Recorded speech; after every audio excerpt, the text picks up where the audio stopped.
Berikut adalah kisah Nabi Daniel dengan narasi, dialog, dan riwayat-riwayat yang terkait menurut tradisi Islam.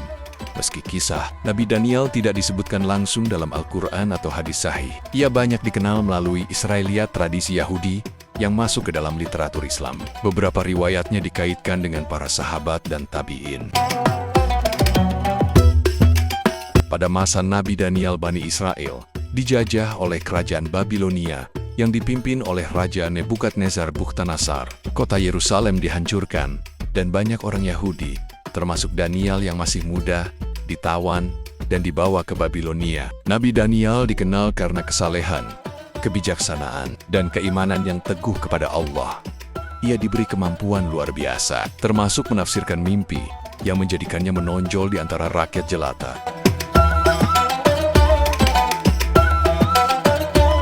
Suatu hari, Raja Nebukadnezar bermimpi tentang sebuah patung besar yang terbuat dari berbagai bahan.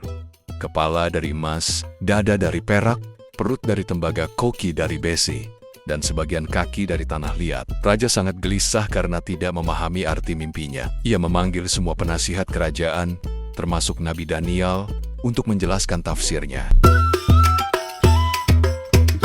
Wahai Daniel, aku mendengar bahwa engkau memiliki hikmah luar biasa. Aku memimpikan sesuatu yang besar, tetapi aku tidak tahu artinya. Tafsirkanlah bagiku.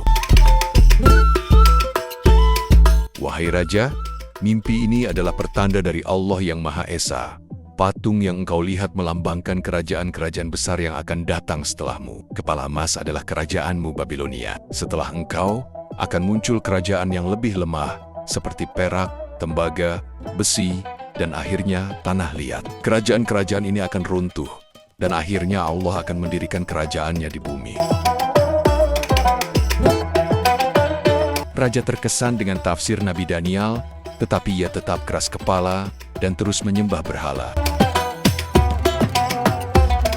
Raja Nebukadnezar merasa terancam oleh keteguhan iman Nabi Daniel yang menolak menyembah berhala. Ia memerintahkan agar Nabi Daniel dilemparkan ke kandang singa yang kelaparan. Jika Tuhanmu benar-benar kuat, maka biarkan Dia menyelamatkanmu dari singa-singa ini. Tuhanku adalah Allah yang Maha Esa, pencipta langit dan bumi. Aku bertawakal kepadanya, dan Dia adalah pelindungku. Ketika Nabi Daniel dilemparkan ke kandang, singa-singa itu menjadi jinak dan tidak menyentuhnya. Mukjizat ini membuat banyak orang yang menyaksikan peristiwa itu mulai percaya kepada Allah. Namun, Raja tetap tidak mau beriman. Suatu ketika, kerajaan Babilonia dilanda kelaparan parah. Nabi Daniel berdoa kepada Allah untuk meminta pertolongan. Allah mengabulkan doanya, dan tanah kembali subur. Rakyat yang menyaksikan kejadian ini semakin kagum pada Nabi Daniel. Meskipun tidak ada hadis sahih yang menyebutkan Nabi Daniel secara langsung, beberapa riwayat dari sahabat dan tabi'in mengisahkan tentang dirinya. Ketika pasukan Muslim menaklukkan kota Tustar di Persia, mereka menemukan jenazah seorang nabi yang diyakini sebagai Nabi Daniel. Tubuhnya ditemukan dalam kondisi utuh meskipun telah berabad-abad.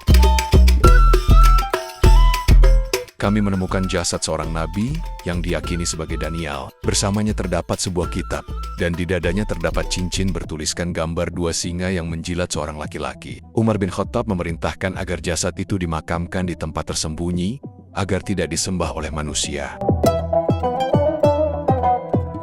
Umar bin Khattab melarang pengagungan yang berlebihan terhadap makam para nabi untuk mencegah penyembahan kubur. Hal ini sejalan dengan ajaran Islam untuk hanya menyembah Allah.